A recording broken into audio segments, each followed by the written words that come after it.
میرے اللہ نے حکم ارشاد فرمایا ہے بلا کیوں نہیں من اسلم وہ شخص جو سر تسلیم خم کر لے، جو اسلام لے آئے۔ فرمایا کیوں نہیں وہ بندہ جو جھکا لے وجہہ اپنا چہرہ للہ اللہ تبارک و تعالیٰ کے لیے، وَهُوَ مُحْسِنٌ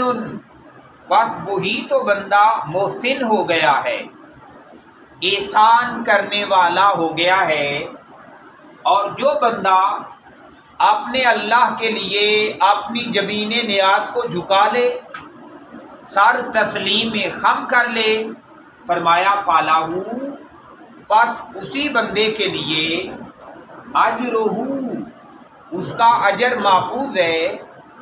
عند ربہ اس کے رب کے دربار میں۔ جس بندے کو یہ سعادت نصیب ہو گئی کہ اس نے اللہ کی بات کو قبول کر لیا، اللہ کی بات کو مان لیا، فرمایا وہ یاد رکھے کہ وہ محسن بھی ہو گیا ہے اور اس کا اجر اور اس کا ثواب اس کے اللہ کے دربار کے اندر محفوظ بھی ہو گیا ہے۔ کل کے سبق میں جو ہم نے ایک بات پڑھی تھی، جو میرے اللہ نے ارشاد فرمایا وَأَقِیمُوا الصَّلَاةَ وَآتُوا الزَّکَاةَ وَمَا تُقَدِّمُوا لِأَنفُسِکُمْ، فرمایا وہ جو چیزیں ایمان کے تحفظ کا سامان بتائی گئیں، فرمایا ایمان بچانا ہے تو نماز قائم کریں، ایمان بچانا چاہتے ہیں تو پھر اللہ کے راستے میں کچھ نہ کچھ دیں، ایمان بچانا چاہتے ہیں تو فرمایا کو اگر چھوٹی بھی ہو نیکی تو اسے اپنی جان کے بچاؤ کے لیے، اپنے ایمان کے تحفظ کے لیے ضرور کریں۔ یہ چیزیں بیان کر کے پھر ارشاد فرمایا یاد رکھنا یہ جو نمازیں پڑھی جا رہی ہیں، روزے رکھے جا رہے ہیں، صدقہ و خیرات دیا جا، فرمایا بیکار نہیں جائے گا، یہ ضائع نہیں جائے گا۔ کیوں ضائع نہیں جائے گا؟ فرمایا جو شخص بھی قبول کر لے اللہ کی بات کو، اللہ کی بات کے سامنے اپنی گردن کو جھکا دے، فرمایا وہ محسن بھی ہو گیا ہے اور اس بندے کے لیے اس کے رب کے دربار میں اجر بھی ہو گیا ہے۔ پھر فرمایا وَلَا خَوْفٌ، فرمایا کوئی خوف نہیں ہوگا علیہم ایسے لوگوں پر جو اللہ کی بات کو قبول کر لیں گے۔ فرمایا دنیا کے چھن جانے کا خوف پھر ایسے بندے کے دل کے اندر سے نکال دیا جاتا ہے جو اپنے اللہ کی رضا پہ راضی ہو جاتا ہے۔ اسے اگر کچھ مل جائے تو وہ سمجھتا ہے یہ میرے اللہ کا فضل ہو گیا ہے، اور اگر اس کے ہاتھ سے کچھ چھن جائے تو وہ پھر غم زدہ نہیں ہوتا، پریشان نہیں ہوتا، بلکہ وہ یہ جانتا ہے کہ میرے اللہ کا فضل تھا، یہ میرے اللہ کا حکم تھا، یہ اس کا فیصلہ تھا، یہ چیز میرے مقدر میں تھی ہی نہیں، اس وجہ سے میرے پاس سے چلی گئی ہے۔ تو جسے یہ یقین ہو جائے کہ بھائی میرے مقدر میں نہیں تھی، یہ میری تھی ہی نہیں اس لیے چلی گئی ہے، تو پھر اسے پریشانی، اسے خوف نہیں لاحق ہوتا۔ یہاں تک کہ اگر کوئی قریب ترین کا بندہ فوت بھی ہو جائے، کوئی بندہ مر ہی جائے، تو پھر بھی اس کی زبان کہتی ہے انا للہ و انا الیہ راجعون۔ فرمایا یہ آیا بھی تھا تو اللہ کے دربار سے آیا تھا، آج اگر اس دنیا سے رخصت ہو گیا ہے تو اللہ کے دربار ہی کی طرف جا رہا ہے۔ تو پھر وہ پریشانی اور غم جو بندے کو لے کے بندے کی جان کا جوکھوں بن جاتا ہے، پھر وہ غم بندے کو لاحق نہیں ہوتا۔ فرمایا میرے اللہ نے ایسے بندے کو خوف نہیں ہوگا، وَلَا هُمْ يَحْزَنُونَ اور نہ ہی قیامت کے روز وہ غم زدہ ہوں گے، نہ ہی اس دنیا سے جانے کے بعد انہیں غم زدہ ہونے دیا جائے گا، کیونکہ جب قبر میں پہنچے گا تو قبر جنت کے باغوں میں سے باغ بنا دی جائے گی۔ جب حشر کے میدان میں پہنچے گا لوگ حساب کتاب کے لیے کھڑے ہوں گے، اور کچھ لوگ ایسے ہوں گے جن کی مہمان نوازیوں کے لیے دسترخوان لگے ہوئے ہوں گے، کچھ لوگ ایسے ہوں گے جو حساب کتاب دینے کے لیے تھر تھر کانپ رہے ہوں گے، اپنے پسینے کے اندر شرابور ہوں گے، اور کچھ لوگ صاحب ایمان، وہ جنہوں نے اللہ کے لیے اپنی جبین نیاز کو جھکا دیا، وہ لوگ جو دنیا کی زندگی میں محسن ہو گئے، میرا اللہ انہیں بغیر حساب کے بھی جنت عطا فرما دے گا۔ تو فرمایا انہیں خوف بھی نہیں ہونے دے گا دنیا میں، اور نہ ہی اللہ تبارک و تعالیٰ انہیں غم زدہ ہونے دے گا آخرت میں۔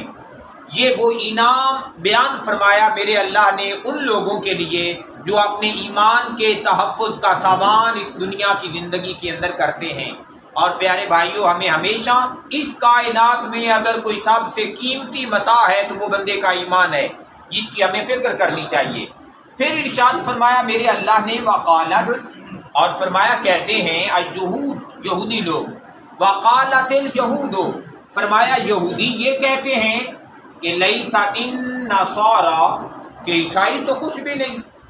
ان کے پلے تو کوئی چیز ہے ہی نہیں،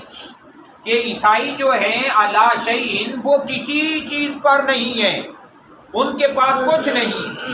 وقالت النصارى، اور جو عیسائی ہیں وہ یہ کہتے ہیں کہ لیست الیہود، کہ جو یہودی لوگ ہیں علی شیء، ان کے پلے میں کوئی شے نہیں۔ یہودی کہتے ہیں کہ عیسائی ان کے پاس ایمان نہیں، اور جو عیسائی ہیں وہ کہتے ہیں کہ یہودیوں کے پاس ایمان نہیں ہے۔ یہ ایک سچی بات ہے جو یہودی بھی کہتے ہیں اور عیسائی بھی کہتے ہیں، اور اللہ تعالیٰ نے اس کا تذکرہ قرآن میں بھی فرمایا ہے کہ یہودی کہتے ہیں عیسائیوں کے پاس ایمان نہیں، تو یقیناً حضور کے آ جانے کے بعد اب جنہوں نے حضور کو قبول نہیں کیا اور اپنی عیسائیت کے ساتھ چمٹا رہا ہے تو اس کے پاس ایمان نہیں ہے۔ اور عیسائی کہتے ہیں کہ یہودیوں کے پاس ایمان نہیں، کیونکہ حضور آنے کے بعد اگر کوئی یہودیت کے ساتھ بھی چمٹا ہوا ہے اور اس نے اللہ کے محبوب نبی کی بات کو قبول نہیں کیا تو یہ بات بھی حق ہے کہ وہ بھی کافر ہے، اس کے پاس ایمان کی دولت نہیں ہے۔ یہ ان دونوں لوگوں کے سچ تھے جو وہ ایک دوسرے کے لیے بیان کرتے۔ پھر ارشاد فرمایا میرے اللہ نے وَهُمْ، اور وہ لوگ یتلونا، تلاوت کرتے ہیں، الکتاب، اپنی اپنی کتابوں کو، اپنی کتابیں پڑھتے ہیں اور ایک دوسرے کو کافر کہتے ہیں۔ پھر فرمایا کذالک، اسی انداز کے ساتھ، قالا، کہا، الذین، ان لوگوں نے، لا یعلمون، جو علم ہی نہیں رکھتے تھے، مثل قولہم، انہی کے قول کی مثل۔ گویا ایک بات یہ بھی بیان کی جا رہی ہے کہ وہ لوگ جنہوں نے فیکٹری کھول کے رکھی ہو کافر والے فتووں کی، کہ ادھر کا بندے جو ہیں ادھر کفر کے فتوے لگائے جا رہے ہیں، آگے سے وہ بولتے ہیں اور ان پہ کفر کے فتوے لگائے جا رہے ہیں، وہ کہتے ہیں کہ وہ مومن نہیں ہیں، وہ کہہ رہے ہیں کہ وہ مومن نہیں ہیں۔ فرمایا یہ کفر کے فتووں والی فیکٹری کھول کے بیٹھنے والے لوگ حقیقت میں خود علم رکھتے ہی نہیں ہیں، ان کے پاس علم موجود ہی نہیں ہے، ورنہ جس بندے کے پاس علم آ جاتا ہے اس کے پاس عاجزی آ جاتی ہے، تقویٰ آ جاتا ہے، اس کے پاس خشیت آ جاتی ہے۔ اگر اسے خوف لگتا ہے تو اپنی آخرت کا خوف لگتا ہے کہ کہیں میں پکڑا نہ جاؤں، ورنہ یہ جو کفر کا فتویٰ ہے، اللہ کے محبوب نبی صلی اللہ علیہ وسلم نے فرمایا یہ اتنا سنگین علم ہے، اتنی سنگین بات ہے کہ اگر کوئی کسی کو کافر کہہ دے اور اگر اگلا بندہ کافر نہیں ہے، کفر کا متحمل نہیں ہے، اس میں کفر کے اوصاف نہیں پائے جا رہے، وہ مومن ہے، اس بندے نے اسے کافر کہہ دیا ہے تو فرمایا وہ کفر لوٹ کے کفر کہنے والے کی طرف لوٹ آتا ہے،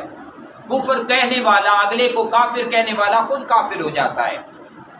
تو فرمایا کچھ لوگ ایسے بھی تھے جن کے پاس علم نہیں تھا، انہوں نے بھی ایسی ہی بات کی، لیکن میرے اللہ نے فرمایا فاللہ، لوگوں یاد رکھنا اللہ بھی تو ہے، اللہ بھی تو ہے، فاللہ، بس اللہ ہی، یحکم، وہ فیصلہ فرمائے گا، بینہم، ان لوگوں کے درمیان، یوم القیامت، قیامت کے روز، جب قیامت کا دن آئے گا اللہ تعالیٰ دنیا میں جتنے جھگڑا کرنے والے ہیں، اختلاف کرنے والے ہیں، ان سب کے درمیان فیصلہ فرمائے گا، فیما کانوا، اس میں جو فیہ یختلفون، جن باتوں میں وہ اختلاف کیا کرتے تھے۔ ہر چھوٹے سے چھوٹا جھگڑا بھی جو بندہ دنیا میں کیا کرتا تھا، میرا اللہ قیامت کے روز انصاف کے ساتھ اس کا فیصلہ فرما دے گا۔ اللہ تبارک و تعالیٰ سے دعا ہے کہ بالخصوص وہ تمام انعامات جس کا تذکرہ آج کی پہلی آیہ مقدسہ کے اندر ہوا، جو ان لوگوں کو نصیب ہوگا جو اپنے ایمان کے تحفظ کا سامان کرتے ہیں۔ میرا اللہ ہمیں اپنے ایمان کو بچانے کی توفیق بھی دے، اور یہ تمام انعامات میرا اللہ ہمیں بھی اور ہماری آنے والی نسلوں کو بھی عطا فرمائے۔